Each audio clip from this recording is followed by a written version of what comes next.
Hello, it's Judith here. I've been talking about what happens in sessions, or what do I do. I started off with talking about the importance of listening and how I do that and how very essential it is, and a lot of that happens in the first session. And in the last video I talked about what happens in the first session particularly. And this week I'm going to talk about the importance of knowledge or information, and that also comes up in the first session.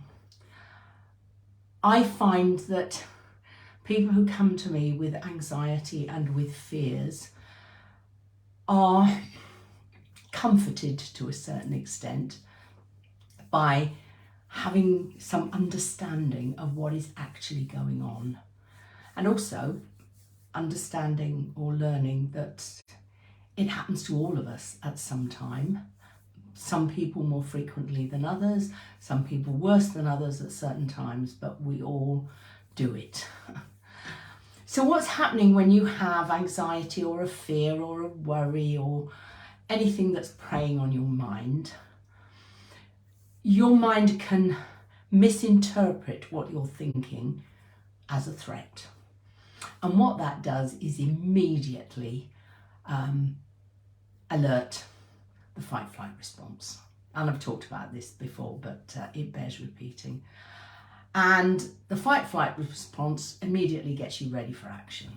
And it's hardwired, you can't stop it. Well, you can actually, I'll talk about that in a minute, but it is designed to happen automatically without any conscious choice on your part. And getting ready for action means getting as much oxygen into your body and out to your muscles so that you can run away or climb a tree or fight the threat. And that is perfect if the threat is a saber-toothed tiger.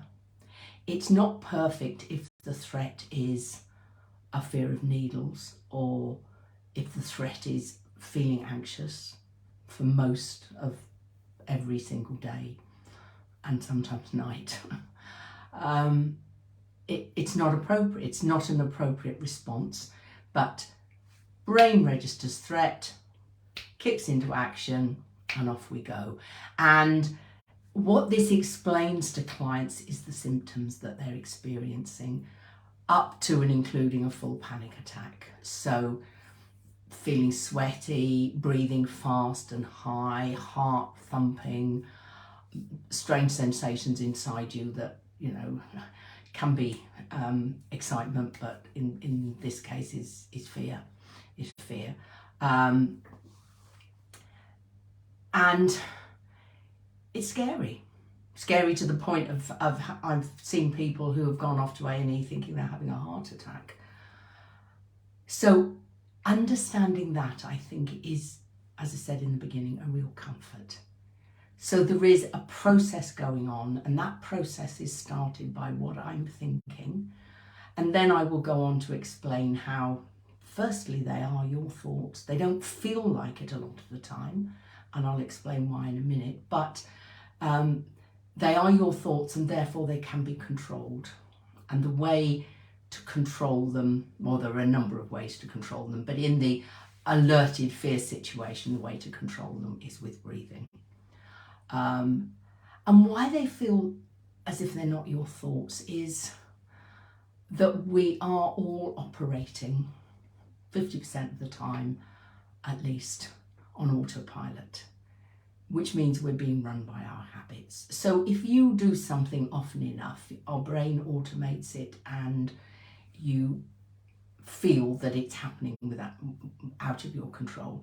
So if you are continually thinking, or every time something like, a needle or an injection or a vaccination or a blood test comes up, you respond in a certain way, this becomes automated, and you are genuinely out of control of it. So all of that, and that's a lot of information in a very short space of time, but explaining it in a way that relates to what the person in front of me is actually experiencing does help. And also explaining that we all have to manage this fight-flight response. We are all alerted at some point in some way. And because it's hardwired, we have to learn how to control it. And that is why I go on so much about breathing, because that is the simplest, easiest way of controlling it, but there are others. Okay, hope that's proved helpful. If you have any questions, because I've gone through it very quickly, or any comments, then please make them below this video. And if it's made you think, maybe I'd like to do something about what's going on with me, then as always, you can get in touch or book a free half-hour session with me so that we can talk in more detail about what's going on with you. But until I see you either in that situation or on the next video, as always, take care of yourself. Keep warm now the colder weather is coming in the best way for you. And I will see you soon. Bye.